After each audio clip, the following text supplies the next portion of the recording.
Greetings and welcome to another Educator Innovator webinar. It's Thursday, August 14th, and today we'll be discussing the impact of STEM after-school programs with Melissa Ballard of the Afterschool Alliance. We're very lucky to have her here. I'm your host, Paul O, and I'm coming to you live from our offices, the National Writing Project offices, I should say, in Berkeley, California. Melissa, welcome. I gave just the very briefest of introductions of you, and I'm wondering if you could just flesh that out, please. Yeah, absolutely. Great to be here with you guys, speaking to a new audience about our work, and probably I'm assuming a lot of intersections between what we do and what the Educator Innovators do as well. So I work for the Afterschool Alliance. I've been here for about 2 years, and we are a nonprofit national advocacy and policy organization for the after-school field as a whole. We also include summer and weekend programs in our definition of after-school. So we do a lot of research. We do the America After 3 p.m. Household survey, which is coming out in October. So that's where all the data comes from about what kids are doing in the hours between 3 to 6. Then we do a lot of secondary research, like what we'll talk about today. And then policy, work a lot on the 21st century programs and the healthy meals and physical fitness, things like that. And then we do a lot of communications to the field. So we're not a member organization, but we do reach a lot of individual providers and work closely with the after-school state networks. And then I'm focused specifically on STEM, along with my boss, Nina Krishnamurthy. And we've been doing a lot of really interesting projects the past couple of years. Fantastic. Thanks for that introduction. Excuse me. So one more thing, and I'm going to read this off of a screen here, so pardon me. But one more thing, so before we get started, if you're watching this hangout from the Educator Innovator blog page, we encourage you to jump into the chat room to talk with others who are watching. And we'll be posting links to resources there throughout the webinar. If you're watching somewhere else, you'll find the chat URL. We'll post that for you. So, Melissa, let's just dive in. I'm sure that most people have some, or many people, I would say, have some sense of what STEM means. But could you please just really describe what STEM is?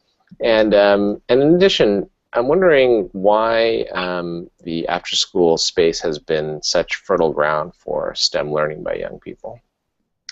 Yeah, I think that's probably one of the tougher questions, defining STEM. And there's been a lot of groups debating what that means in terms of the topics it includes. There's been the whole STEM versus STEAM debate. So do we include arts and design in STEM? And at the Afterschool Alliance, we tend to think about it, you can do STEM and you're thinking about individually science, technology, engineering, and math, with the understanding that all of those disciplines are very much integrated, particularly when you think about how they're practiced in the real world.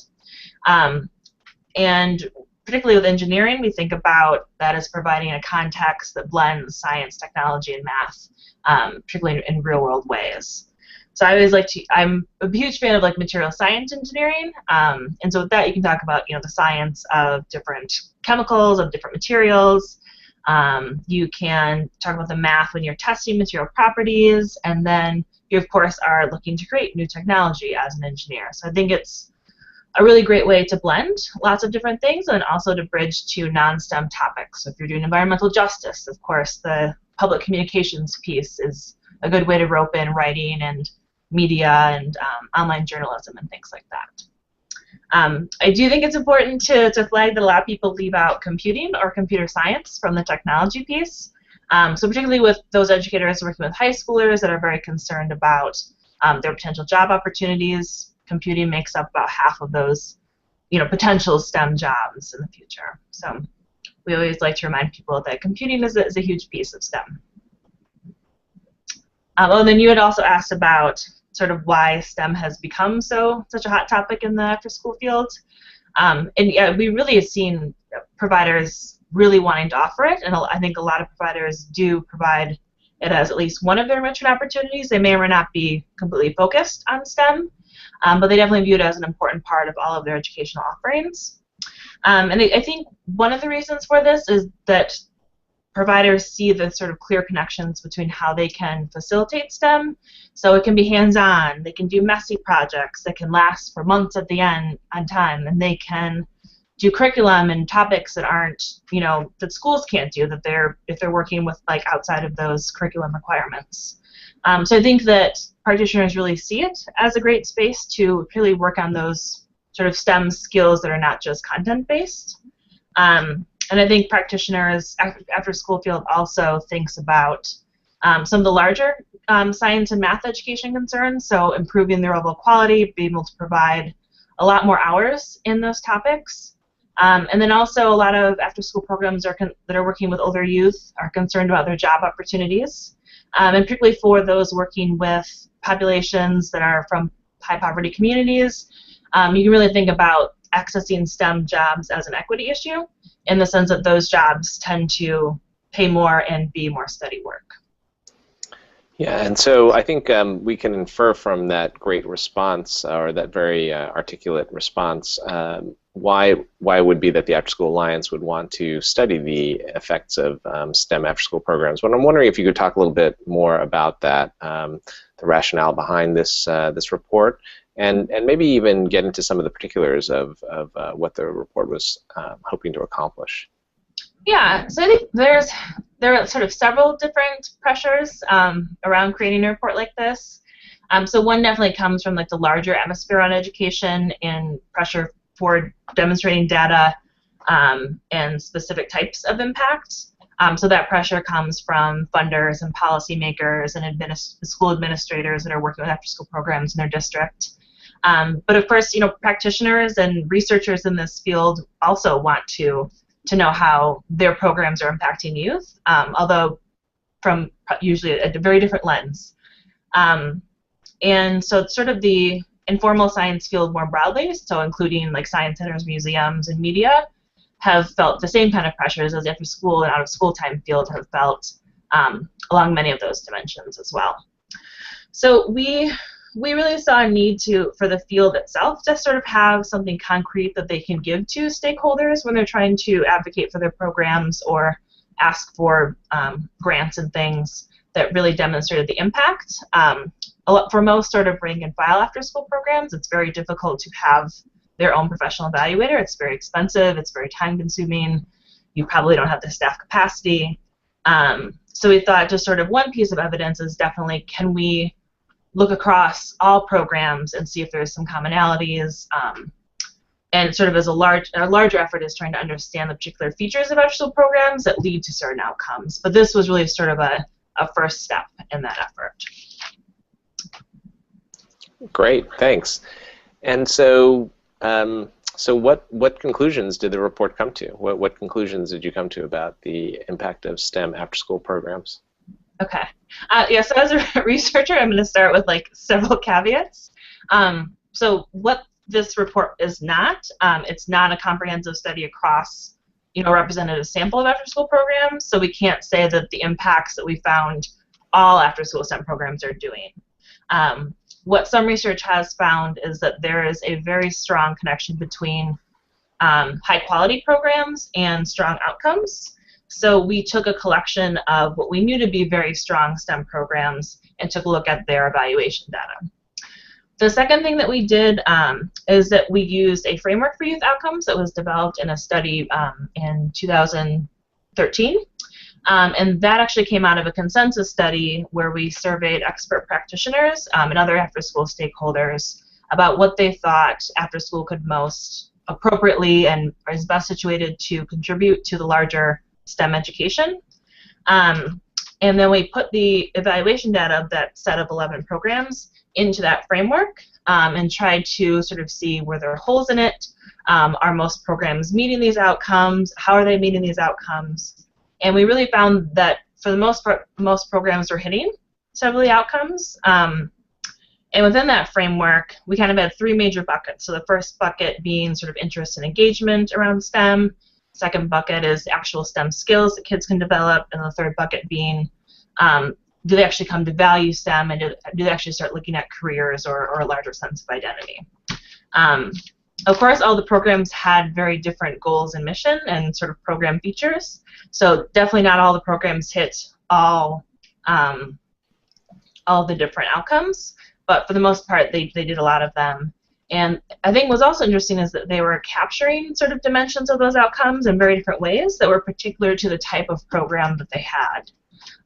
So I'll take, for example, like Computer Clubhouse, which is based at the Museum of Science in Boston, but is technically international.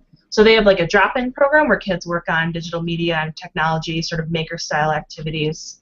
But they can't do surveys in the same way that a comprehensive after-school program can, where they have a certain set of kids coming for each week and maybe have access to school data.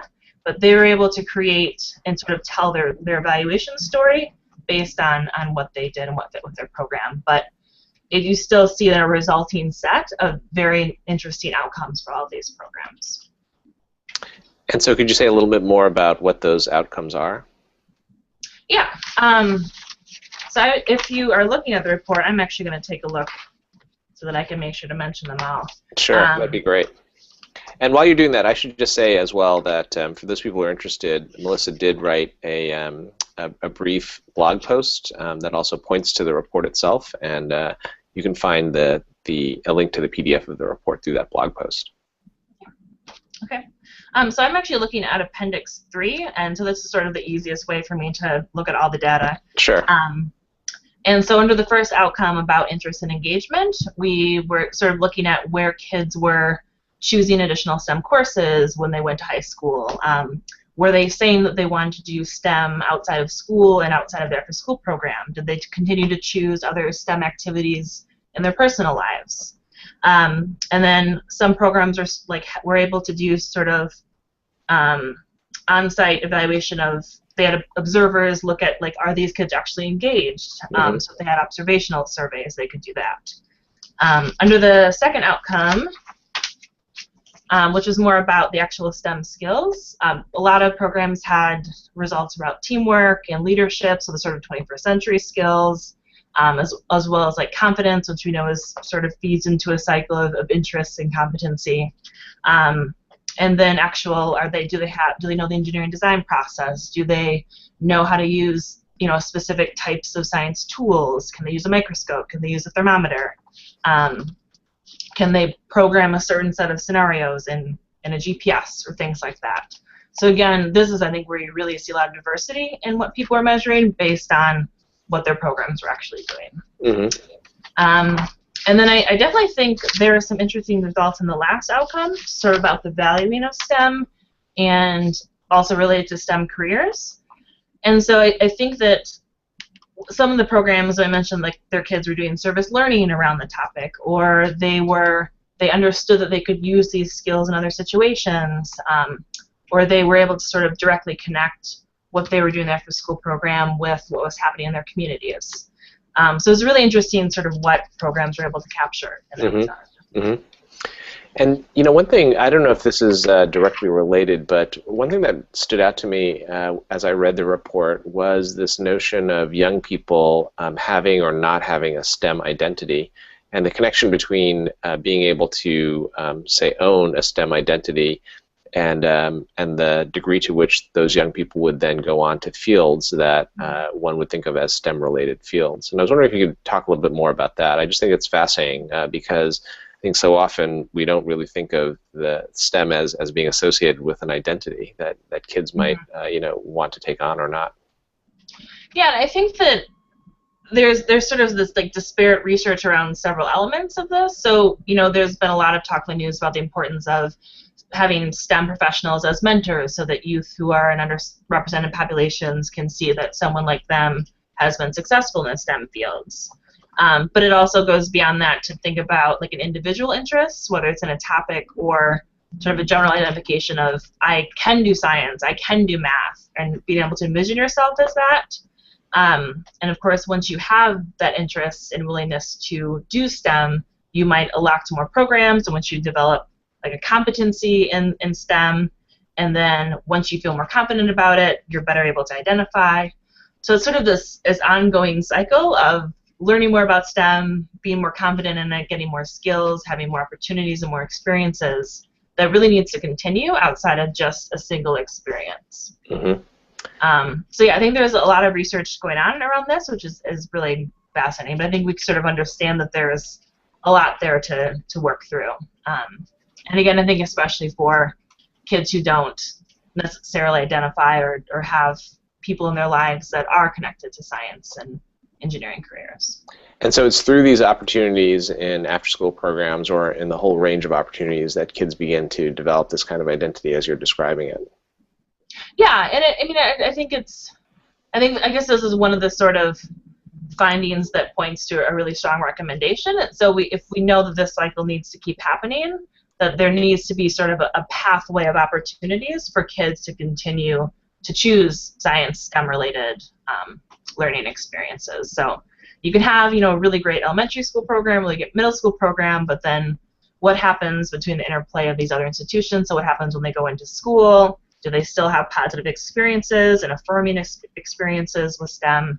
I think as educators in a variety of institutions, we need to recognize that we need to think about how kids can progress through their years through those opportunities.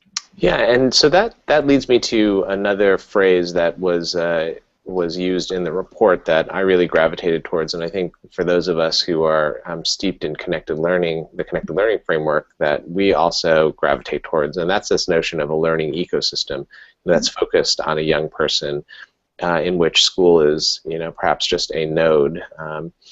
And I'm wondering if you could talk a little bit. I know that you're a researcher and you're at the Afterschool Alliance. You're involved in policy and research, but can you imagine how an educator, a K-12 educator, might be able to use this report to think through or to support this notion of the development of an ecosystem that perhaps would include some of these out-of-school STEM opportunities?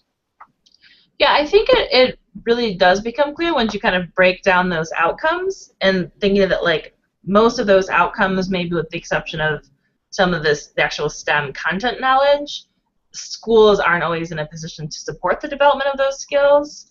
And I think it becomes clear on how sort of the youth development principles come into supporting those other 21st century skills, that sort of interest, the ongoing identity cycle, and thinking more about careers. And I think educators can look at their own sort of smaller scale ecosystems, so around their district, around their community and their city. What are the sort of learning institutions that are available to kids, and are they providing a diverse array of experiences that can help support all these potential aspects of development around STEM?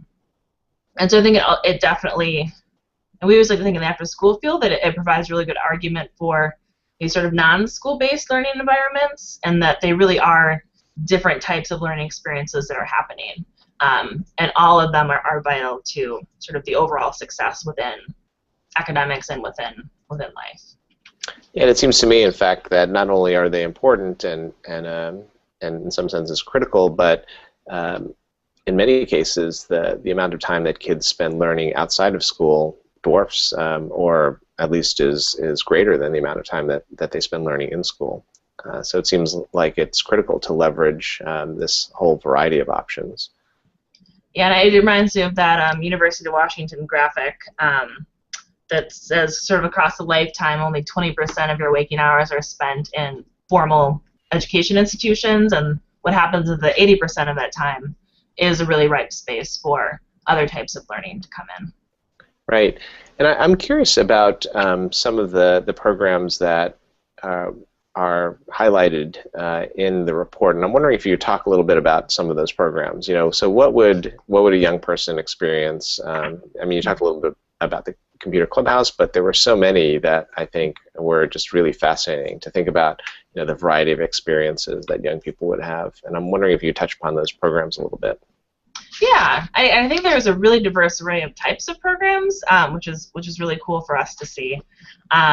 So one of them that I know pretty well is Project Guts, and they are based in Santa Fe, and they are one of the very few computing programs that are out there in the after-school space, and they do sort of modeling and simulation of what you might call like these what-if events. So they think about like ecosystem dynamics, population dynamics, or the spread of contagious disease, and so they will talk to people in their community about something locally that's happening around that.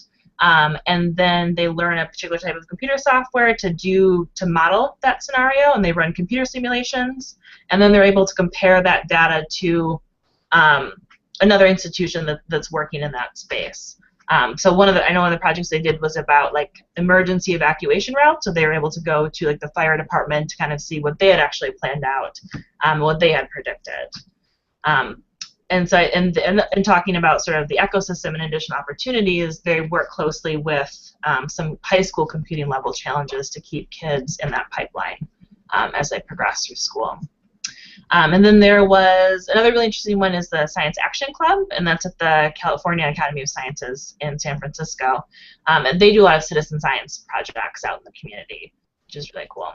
And there are several sort of like just like the engineering challenges or the science experiments challenges. So in Science Club in Chicago, kids work with mentors from Northwestern University, so graduate students who are practicing scientists, and they go through the experimentation project every week.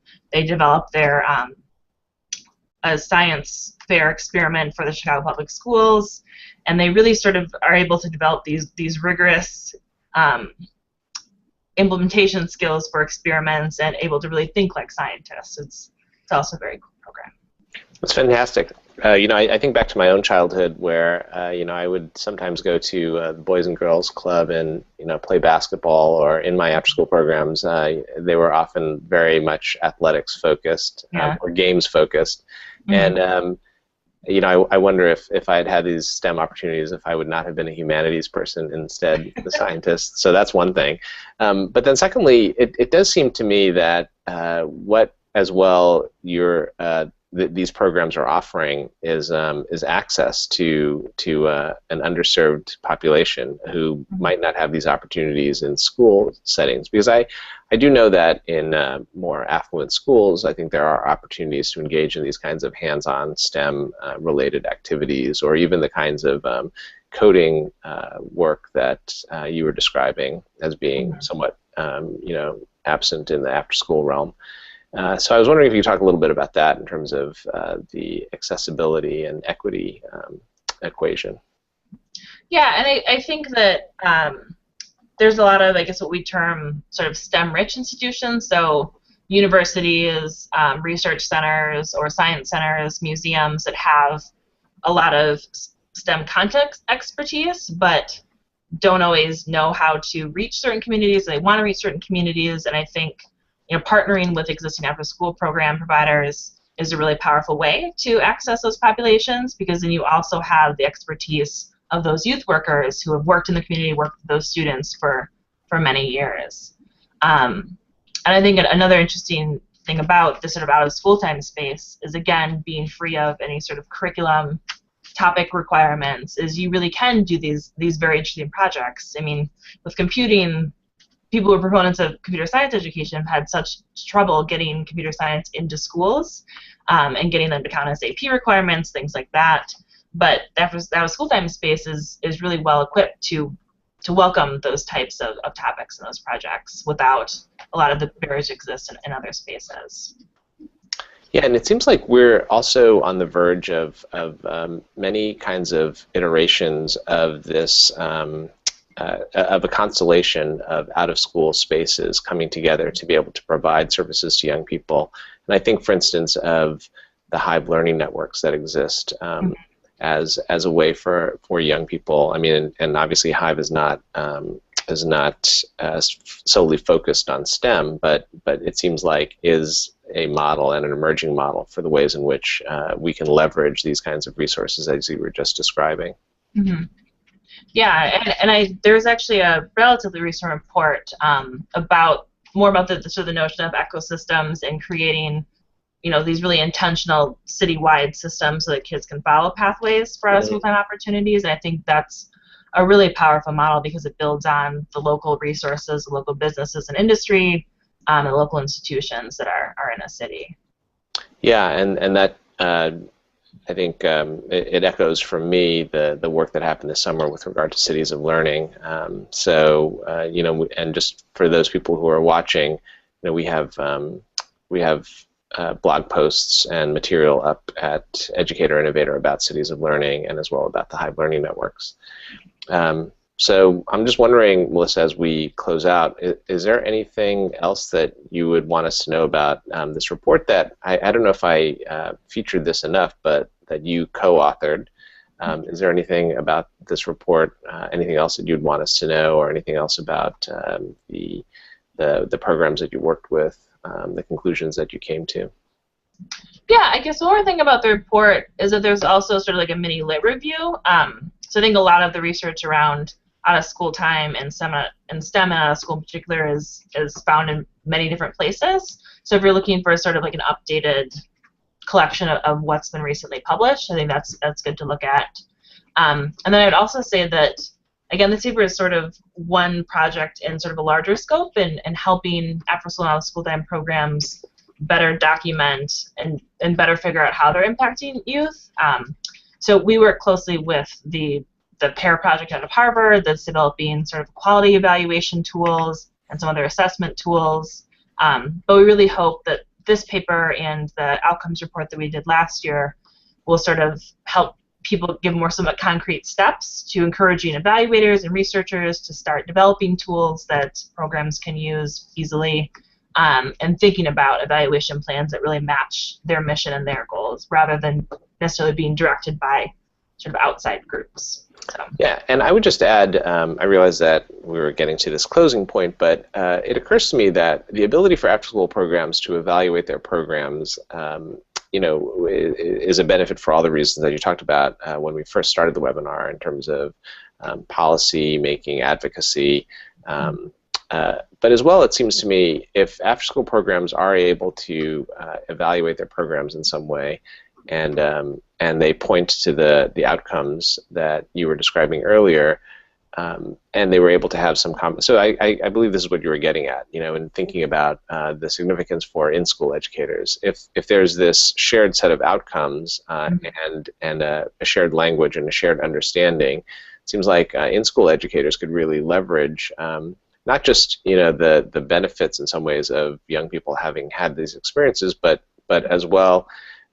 Or just being able to ride on the fact that these young people have had these experiences, but as well they could build upon that. They could create these kinds of pathways that weave in and out of school. So it does seem like it is critical for there to be this kind of evaluative process in conjunction with the work that's happening in these after-school programs. Yeah, and I'll also say too, for a lot of the programs that were in this report and sort of what we see in high-quality after-school programs, is that there's like very explicit ways to communicate with in-school teachers. So again, like you were saying, so you can better understand what kids are doing in school, what they might need out of school, and then particularly around NGSS, which I know not all states will adopt, but that's really the focus on those STEM skills, and particularly when it's just getting started after schools, and libraries, other out-of-school time spaces are really great partners to help your kids have some of those broader experiences. Great. Well, thank you again so much, Melissa, for sharing your time and your thoughts, and for sharing this report with us. So I'm just going to bring us to the end by just beyond thanking you, saying to the audience that if you're interested in learning more about connected learning and the connected learning framework, please make sure to check out the Connected Learning Alliance site at clalliance.org, where there are tremendous testimonials from practitioners and informative multimedia pieces. And if you'd like to keep abreast of future opportunities at Educator Innovator like this one and others from partners like the Afterschool Alliance, please sign up for our monthly newsletter at educatorinnovator.org, and also follow Educator Innovator on Twitter at innovates_ed. So once again, Melissa, thank you so much. It was great talking with you. You too. Bye-bye.